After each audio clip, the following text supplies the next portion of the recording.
Welcome back to HeightsCast, the podcast of the Heights School. This is Rich Moss with you from the campus of the Heights in Potomac, Maryland. We're here to talk about the education and the formation of young men fully alive in the liberal arts tradition. Thank you so much for joining us, and thank you for sharing us, our mission, and our vision of education, of what our sons can become with your friends. We're most grateful. Today, I am delighted to welcome to the program Dr. Jeremy Beer, who is a co-founder and executive chairman of AmPhil, which provides strategic guidance, practical tools, and professional services to nonprofits and other mission-driven enterprises. He hosts a podcast called Givers, Doers, and Thinkers with some wonderful, wonderful guests I think many of us would recognize, and his writing on philanthropy, fundraising, society, and culture has appeared in the Washington Post, First Things, and National Review, among others. Dr. Beer's published books include The Philanthropic Revolution, The Forgotten Foundations of Fundraising, and his latest from Post Hill Press, The Quest for Belonging, How the Most Effective Nonprofit Leaders Understand the Psychology of Giving. Dr. Beer, welcome to the podcast. Thanks, Rich. It's a great pleasure to be here. It's great to have you. And also, I should add in this bio that you were one of the head editor, I believe, of ISI before leaving to start AmPhil, right?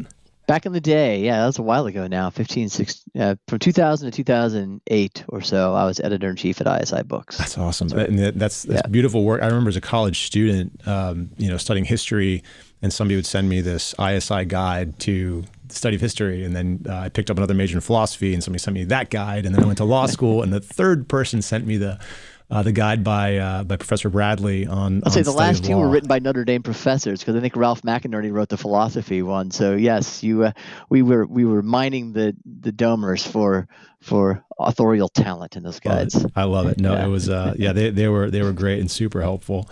Well, beautiful. And so congratulations on just the latest book.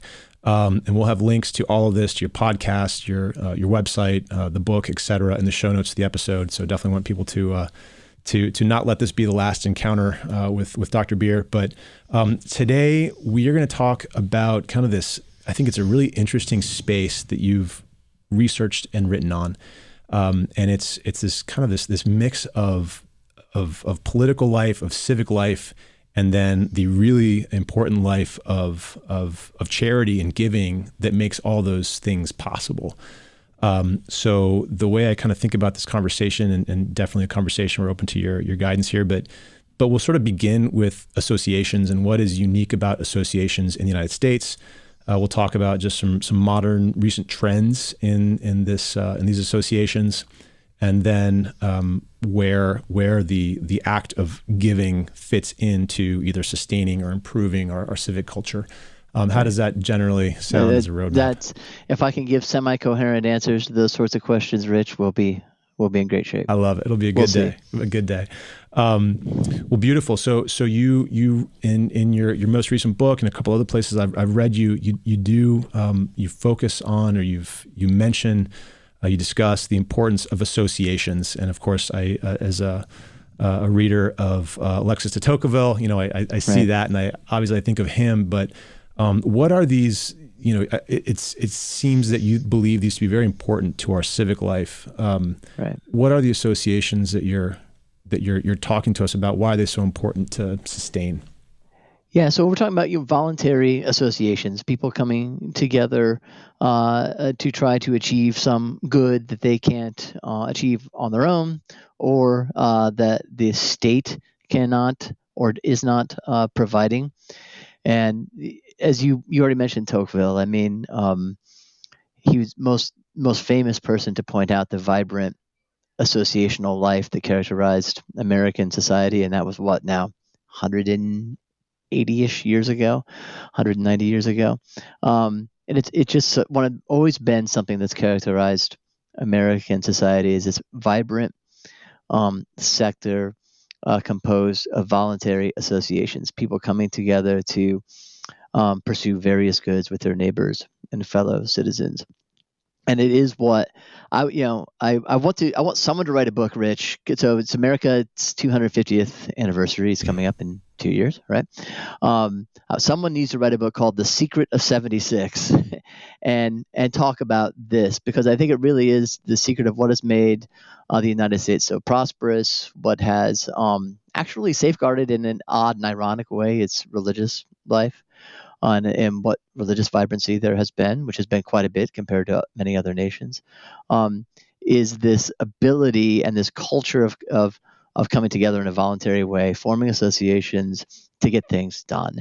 And it turns out to be, I think, as sociologists have been telling us now for the last 70-ish years, is this is really important, not just for getting things done, but for constructing selves, for figuring out who we are or discovering who we are, for experiencing belonging, meaning, for having a sense of agency. So it turns out, and I don't think perhaps sort of this is just a happy byproduct of the circumstances that made association so necessary in the United States. That's actually really good for us from a sort of health perspective, if we could take the very broad meaning of health, not to exclude sort of spiritual and moral health.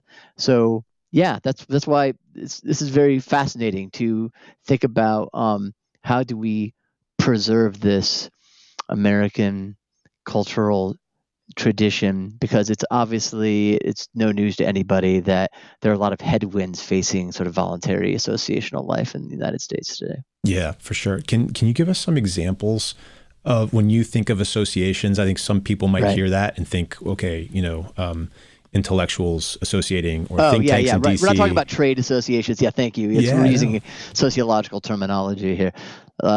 The Little League is an association. The Volunteer Fire Company is an association. Your St. Vincent de Paul in your diocese or your parish is an association. Catholic Charities is an association. So it can be formal 501c3s in the current sort of legal and tax structure that we have in the United States, or it can be things that are not so formal, that maybe don't have a life as a legal entity. So yeah, we're using this term very, very broadly. It encompasses trade associations and professional associations, but it's really you think about civil society, that's a kind of a term of art, right, that people use. I think of it as being composed of, it's the space, the Tocquevillian space between the individual and the state. And I think of it as there's 4 pillars in that space. Families would be one. That's not a voluntary association. That's an involuntary association for the most part. Maybe it's a semi-voluntary association. Churches, that's another kind of association, but a very particular kind. And obviously one with that predates the modern state. Businesses are part of civil society, but they're not quite what we're talking about. Those are commercial associations that have a specific purpose of making money. And then kind of that nonprofit space. And that's really what that nonprofit pillar, the size of that pillar, the strength of that pillar is what has made the United States so different. And it's called forth by the circumstances of our founding and the frontier and all that. But that's the pillar, I think, that we're talking about here. Beautiful. Yeah, that's super helpful. Yeah, and I guess back in my law school days, I had a great class with a great professor on it was called business associations. So now I kind of think about that within this 4-part framework. That makes a lot of sense.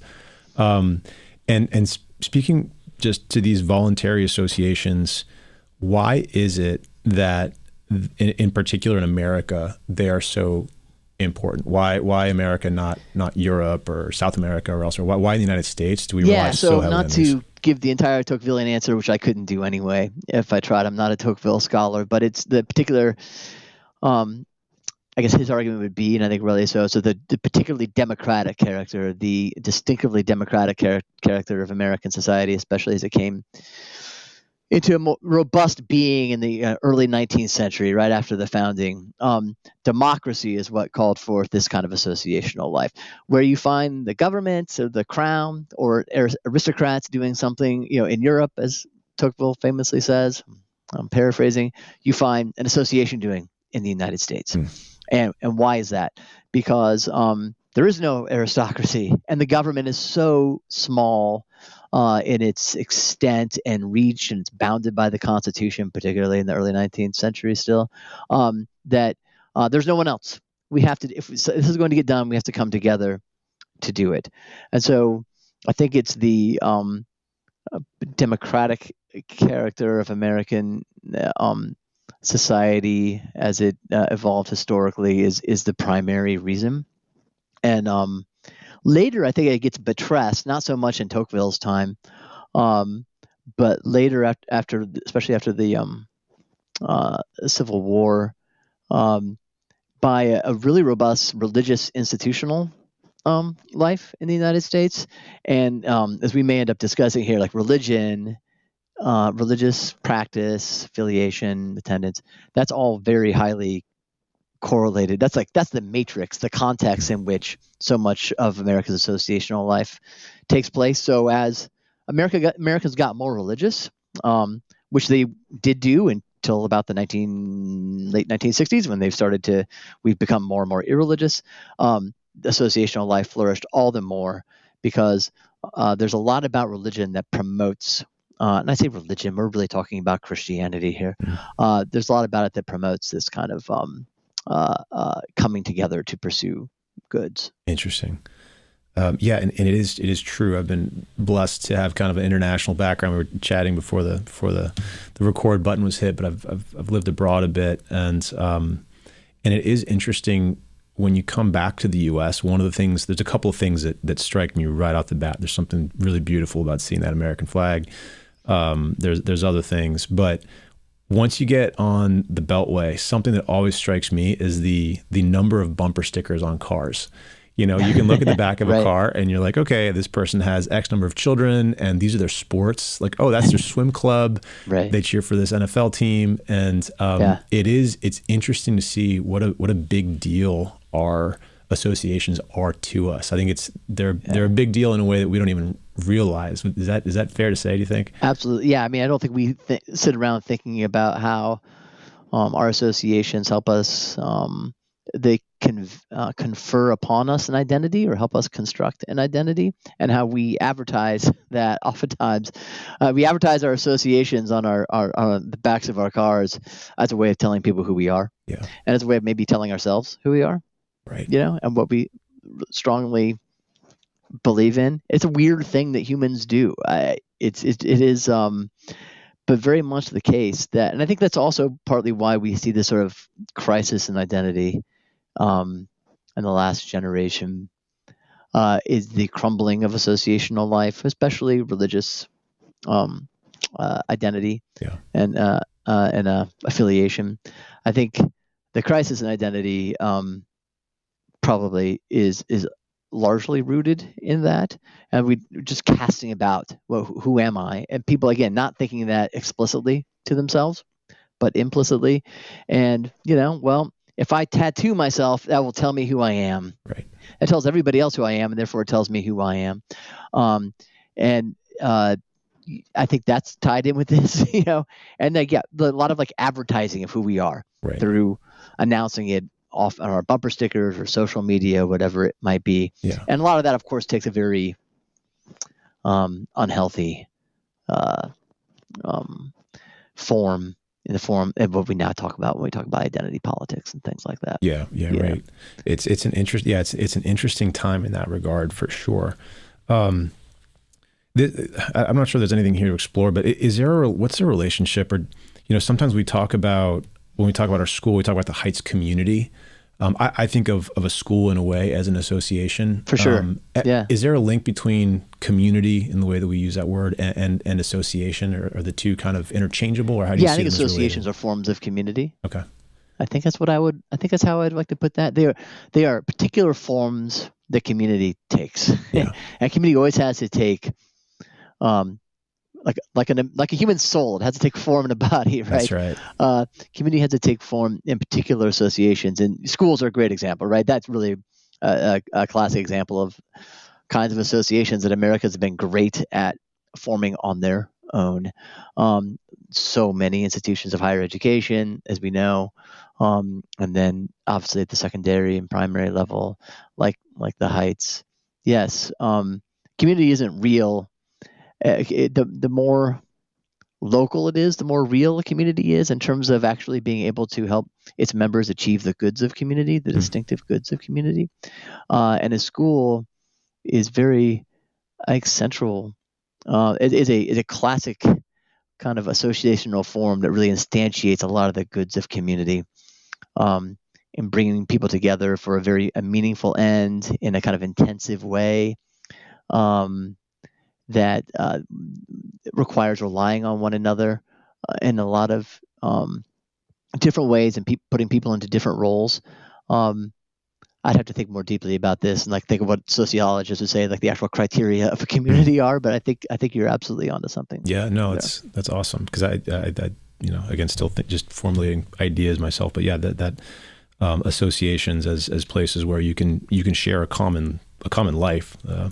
That's right. That's a good way to put it. Yeah, sharing a common life in pursuit of a common good. Right. Something like that. Right. And so, and then so it seems like, okay, we're in this country, we come across the pond, and there is, it's not like you've had 1,000 years of culture developing in your town square. There is no town square here.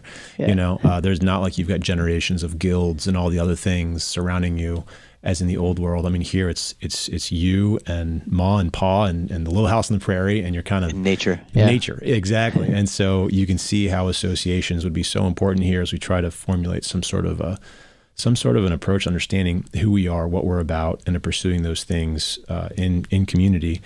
And so what have you seen happen to, I mean, you've done so much work with so many different types of associations, helping their development teams, and just all the charitable giving that sustains this shared life. So you've done a lot of work with these associations. What have you seen happen over the course of your time in that really important space? How is the American Association doing? Yeah, that's a big question that I'm sure I won't quite have an adequate answer to. I think it's still quite robust. I'll give some doom and gloom here in a second, but it's still quite robust. There are something like 1.5 to 1.8 million 501c3 nonprofit organizations in the United States. That's pretty good. Yeah. That's a lot, and that's just the formal associations, right? That doesn't count a lot of the sort of informal ways people come together, things that aren't specific entities. So, and that from that respect, man, that's a lot. People are still forming lots of nonprofits. Nonprofits are still growing. The nonprofit sector, in terms of the amount of money flowing into it, has accounted for 2% to 2.2%, maybe 2.1% at the top end of gross domestic product for the last 40 years. So from that perspective, it's fine. It's great. America is still America. On the other hand, there is lots to be worried about. So specific parts of the sector are not doing so well. We know about the rise of the nuns with respect to religious disaffiliation, and how that has advanced considerably, right? Even in the last 15 years since I've been at AmFil, that has advanced dramatically. Looks like it might be slowing down. The decline is slowing down now, but we are on pace for we're not that very far away from fewer than half of Americans as identifying as Christians. It was 90% back in 1972 or something like that. And 1/5 of Americans go to attend church or synagogue on a regular basis. That was more than 50% within just a couple of generations ago. So those kinds of religious associations are not doing well. Another piece of data, Giving USA, is an annual report that comes out every year about it's really just an overview of the American philanthropy sector, and religion has always been the biggest category of the way they break things down, where money's flowing into religious associations, mainly meaning churches and synagogues and so forth, or houses of worship, and that's declined dramatically. So religious associational life, formal religious associational life, is doing terribly. The trends are not good. You wouldn't invest in this stock, and that's a real problem because the rest of civil society historically has depended so much on a faith-based context, as I said before. Volunteerism tends to happen within and be spurred by not only faith commitments, but to be happen within the context of faith-based institutions and organizations. Civic engagement, similar story. It's also a problem because religious people who attend services regularly, identify as religious, and so forth, tend to be happier. They tend to form families and to stay married.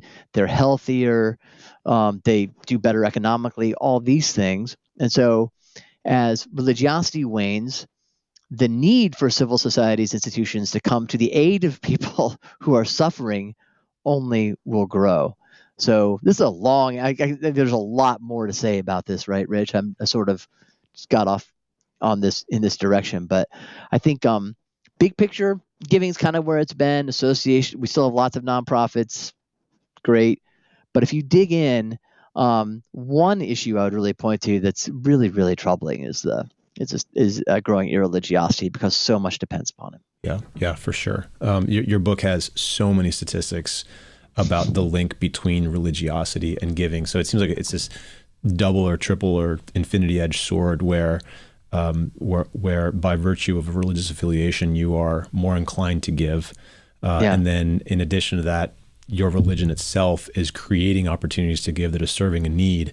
And then on top of that, satisfying a basic human need that kind of renders some of that need that we now have to take care of unnecessary in a way, right? Exactly. You put it much more succinctly than I did, Rich. But that's exactly right. I think about it because I read your book. The vicious cycle that grows, right, with declining religiosity. It's really, by the way, to your point, just so I don't know if people really know this, is one thing that shocked me is just having a religious affiliation, not forget about attendance. People with religious affiliation give over twice as much per year on average as do those without an affiliation. And those who attend religious services regularly give 4 times as much as those who do not attend religious services regularly.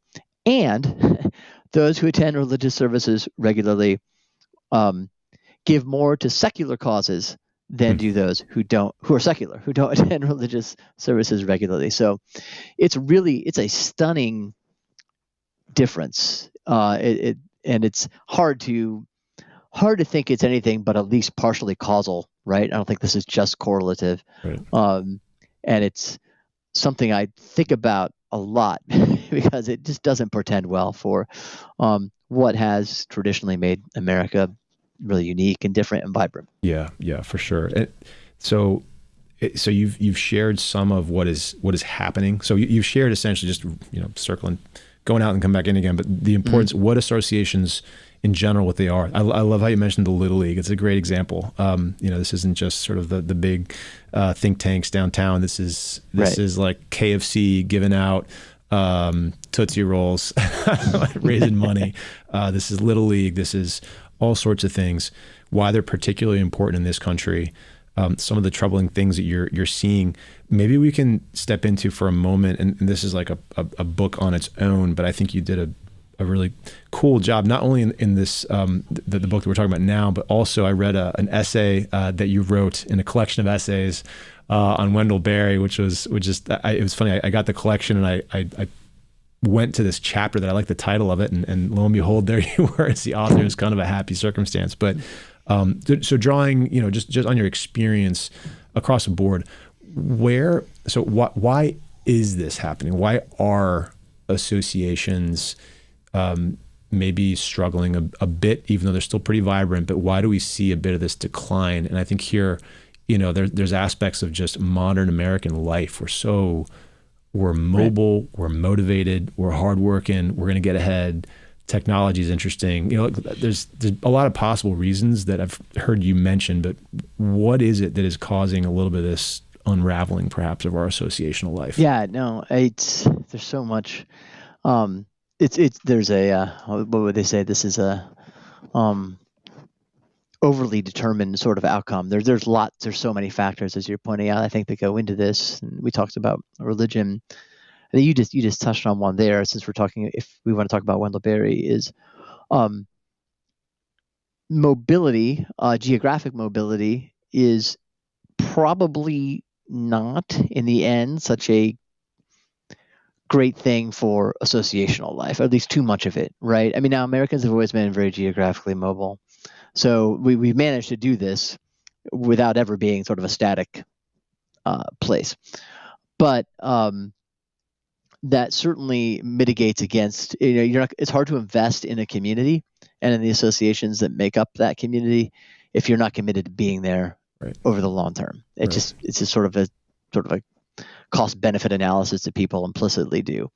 So I think there's that's always a challenge in American society.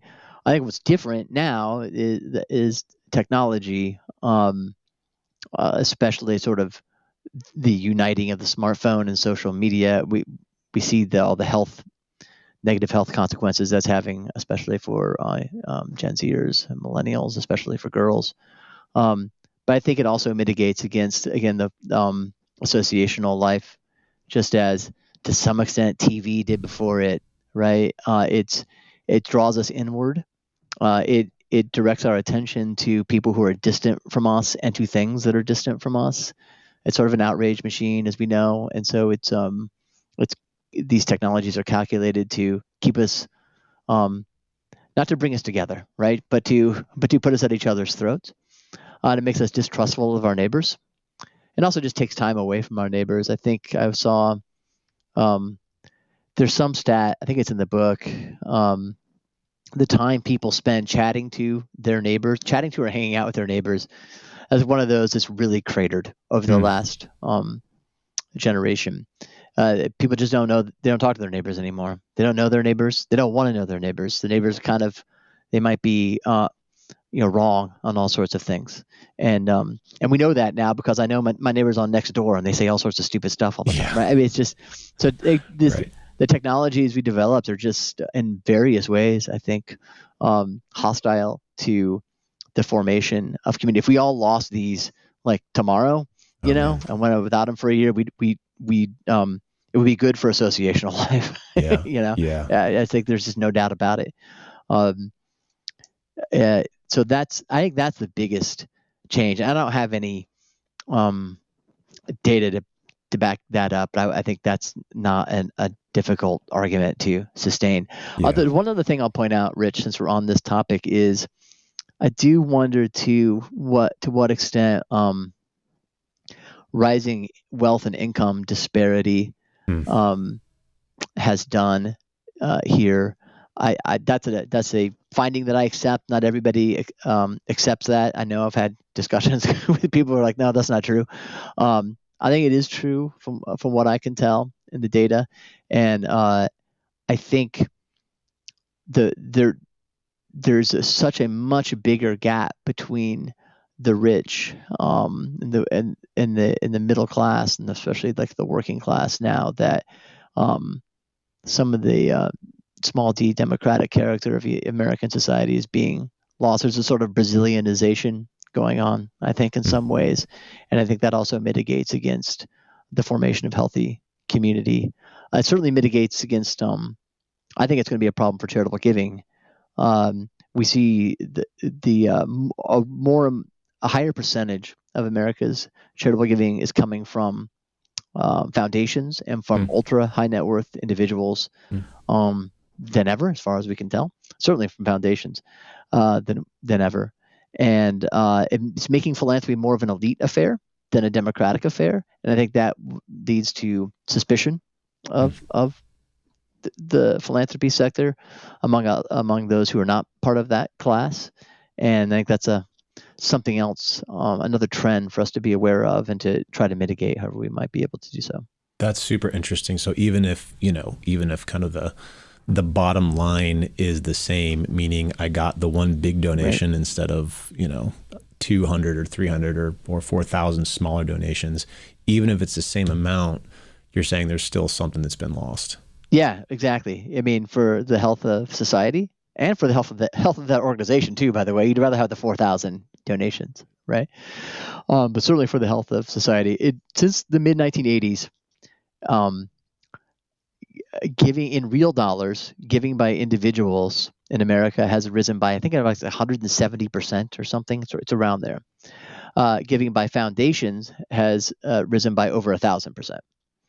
So there's one little data point for us to think about. That's amazing. It's a giving has become more institutionalized and more elite, and all things being equal, that's not so great. Right, right. And it's not to say obviously that those larger gifts shouldn't be given, but maybe you're arguing that everyone should give their widow's mite, whatever that mite is, it should be given. Yeah, absolutely. I'm not against large gifts. Don't I don't want to be on this podcast saying that at all.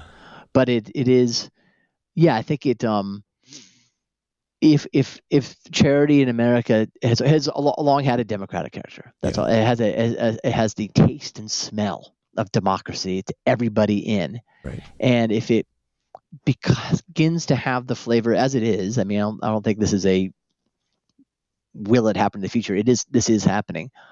People become more skeptical of it, and it becomes just something else that's polarizing. Right.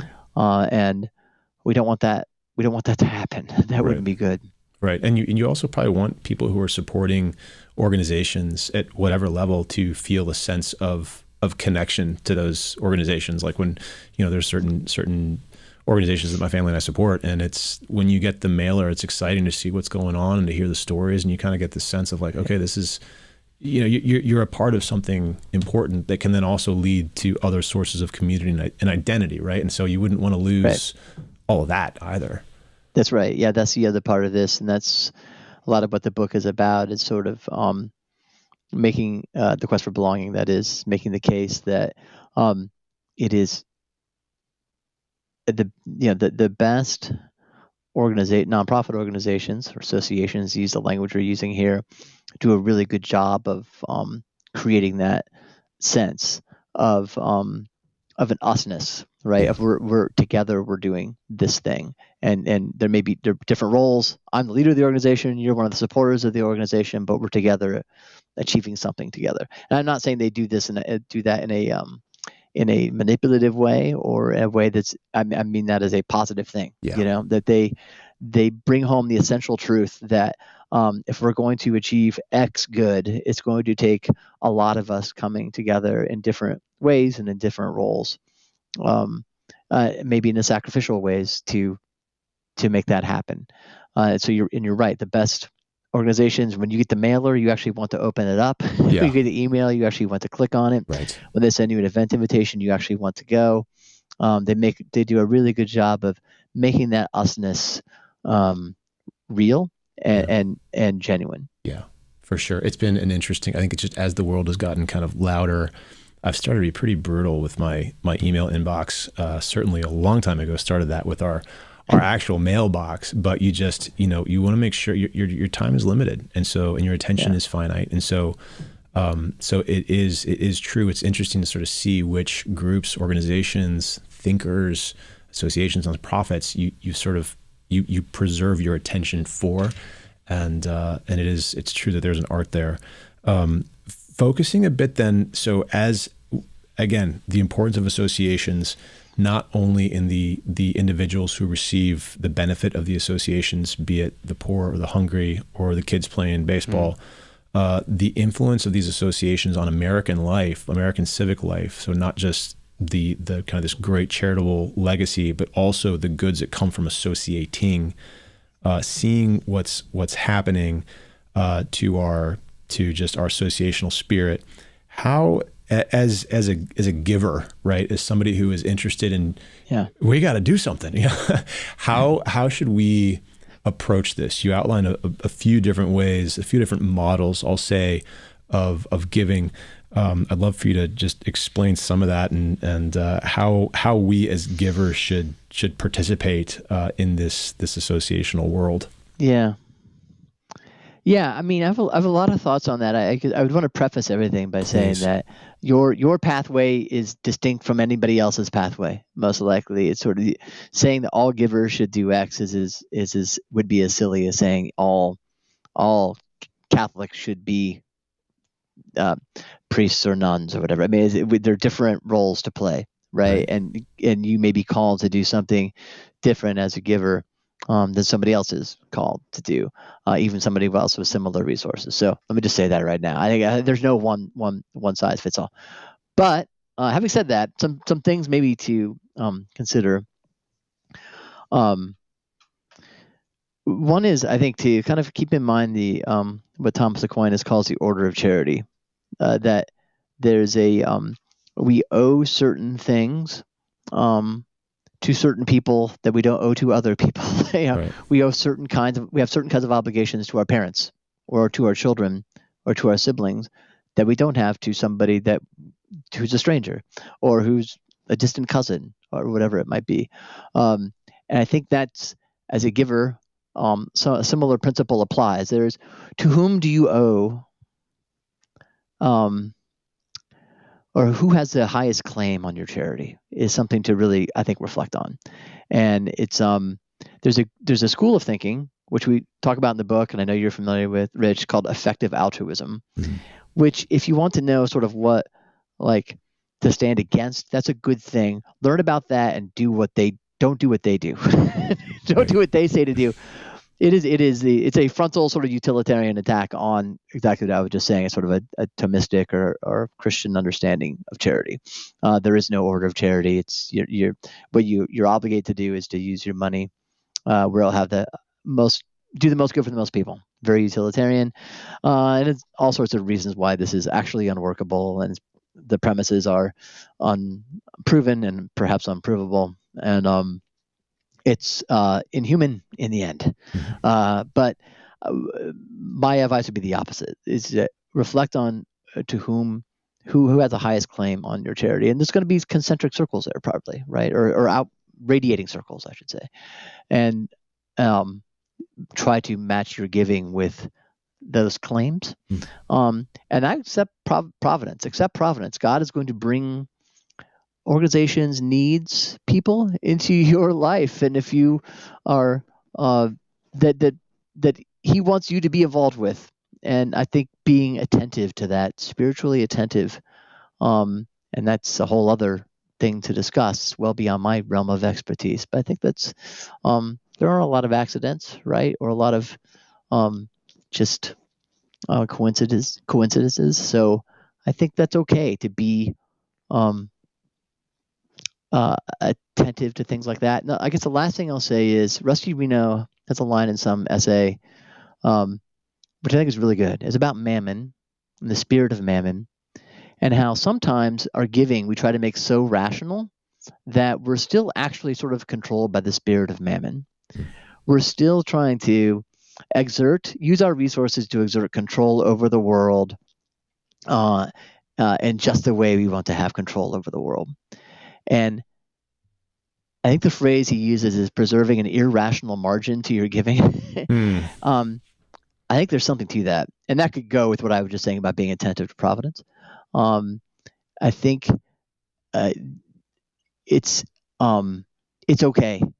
It's okay to have that margin to your giving. I think it's a way to declare your spiritual independence from mammon, and I think God can make good use of that. So I hope that's not an overly theological answer to your question, Rich. No, not at all. It is there is a beautiful unity to all of existence.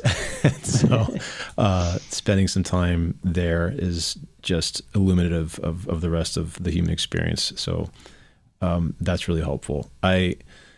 It's interesting because I think, in my own job, a lot of what I do at the school relates to admissions. And I think I believe that admissions directors have one of the shortest tenures on average at a lot of. Are they shorter than development directors? I read that somewhere, and perhaps, but it seems like some of that kind of, like, I understand it if you're not approaching it with the right frame and the way, because for anybody's job, and it seems like job tenures in general today are shorter and shorter. People are so mobile, like you said. You work 2 years, then you move on. Especially now that we're working remote, you don't even have to leave to change places. Yeah. So I think just across the board, there's just kind of a shortening of tenure. But I think what this book does a beautiful job is in rooting some of the things that can get kind of tedious at the end of the day, right? But you root these seemingly routine tasks in a greater purpose. Which for the incredible team here, it relates to continuing to build community, either across generations or finding other individuals that would benefit and continue and build up the community. I think that the same thing totally holds true when it comes to development. I'm sure there are times where, gosh, it's just it might not be fun at 3:00 in the morning when you're, cranking through your emails or you're stuffing envelopes or you're getting ready for the event. There's all sorts of things that we do for love. But I do think that this book kind of roots some of those mundane tasks in a really beautiful, superhuman experience of seeking community and seeking to build communities around ideas that we love. One of the things that you mentioned in your book is, one of the people I should say, is Father Henry Nouwen, who I believe is a Dutch Catholic priest, and he kind of makes a beautiful case that really charitable giving. He explicitly links charitable giving with an effort to rebuild civil society. I'm not sure if you can share more about him or what you've learned from him, but it was kind of neat to see. You mentioned the theology aspect of this, but to see a Catholic priest actually speaking directly to something that many people in schools across the United States do professionally. It's what we do, and we do it for love. Right. But this has been spoken to in the past. Yeah, I don't. I'm no expert on now. He has a little book called "The Spirituality of Fundraising," which is, I'm sure, where the quote is from in my book, "The Quest for Belonging." But I'd recommend to anybody who has anything to do with philanthropy, even whether as a giver or as somebody who's working in the nonprofit sector as a leader. I think it is interesting though to reflect on connecting giving and philanthropy and asking with the Catholic theological tradition as he does, because it's very.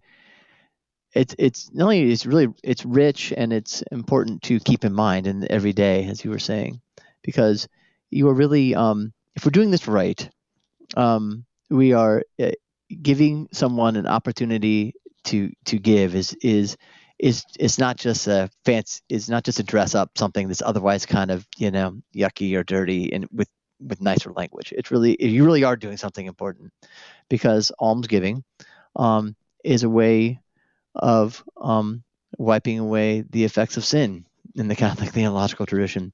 It's one of the things we can do to work out our salvation with fear and trembling. And you want to read great stuff about the importance of giving and strong stuff about it, about almsgiving, to use this older phrase, read the Church Fathers. They're not joking around.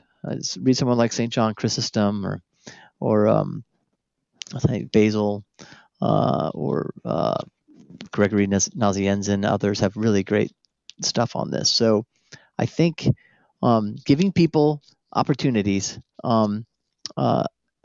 to give in ways that are aligned with where their interests are, where they think they've been called to serve, that's a really great thing, and that's just the truth of it. And and Mother Teresa would say to people, like, you need to do this. Like, God, I think God is calling you to do this. She wasn't very shy when the time came, and I think that tells us something about how we should approach our own giving and our own participation is on the other side of that from time to time, whether we're board members or whether we are nonprofit leaders or staff members or so forth. Like, there's nothing bad about this. Giving people opportunities to engage in almsgiving, to use again the older terminology, it's a great thing. Yeah, absolutely. I mean, so again, kind of stepping back, it's like you've got this associational life in our country that is not only important, not only good, but actually in a certain sense crucial to the political society that we live in, and that has to be sustained. But then over and above that, you have just the individual supra-political good that is brought about by our receiving the benefits from these associations, but then also the good that we get by continuing to support them, and by kind of a certain Wendell-Berryan membership in these associations, be they big or small. It's a really it's a beautiful way to think about that work. Well, that's the other. There's so much more could be said about giving. I gave a few principles before, but the most satisfying giving is going to be the kind that does give you that sense of membership, or the reality of membership, we might want to say, into some kind of real community. Yeah. And so, if all you're giving was just to, no offense to our friends and neighbors, the big think tanks down in DC, they're rich, but if that was all you're doing, you may not really get the richest fruit out of that giving for yourself. But if you do keep some of your giving local, like a good healthy chunk of it, where you can see the effects of your giving. By the way, that's one way to know whether your giving is effective. Can you see it? If you can't see it, it's really hard sometimes to know.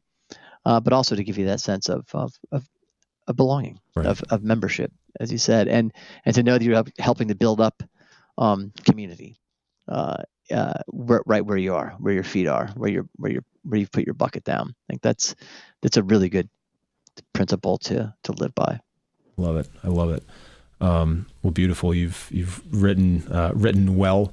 Most recently in The Quest for Belonging, which one of the ways I heard about your work and about you was because someone in our business office read this book, which was, I think it really struck them, and they've been sharing it widely, and I'm glad they did. Poor you, Rich. I'm sorry. I said, poor you. Yeah, I'm sorry. No, not so at now all. We know who to blame. Not at all. No, I benefited so much, again, because we're rooting these, kind of some of the mundane things that we do in a really important, beautiful, broader purpose. And so it's a gift. I would definitely encourage. We have a lot of listeners in other places, and a lot of school leaders and people that are doing the hard work to keep doors of schools open. So I encourage everybody who's involved in that effort to consider The Quest for Belonging. But thank you so very much, Dr. Beer. Really appreciate your time and your leadership in this very important endeavor. So thank you. Thank you. It was a great pleasure to be here with you, Rich. Our thanks once again to Dr. Jeremy Beer. Thank you for your time, and just for this opportunity to reflect a little bit more on the importance of the health of our associations to the greater civic community. So just a neat opportunity for some reflection about the importance of the work that we do. I do encourage you to consider his book, especially if you work in development. The book is The Quest for Belonging. We'll have links to that in the show notes. So thank you for listening, and thank you to Dr. Jeremy Beer. If you would like to support the work of the Heights, of this little association in Potomac, Maryland, who are doing our all to educate the men here on campus and also beyond the walls of our community through this podcast and other outreach efforts, do consider supporting the Heights financially. To do that, visit heightsforum.org. Click on support. Everything you do is incredibly, incredibly appreciated. While you're there, you can also consider joining us for the Fathers Conference on November the 2nd or the Art of Teaching Conference on November 13th through the 15th. This is a conference for teaching men here in Potomac. We'll be joined by Dr. John Cuddeback from Christendom College and teachers from all over the United States and Europe as well. So it should be a great couple of days. Look forward to seeing you there. Thanks for listening. We'll talk to you next week.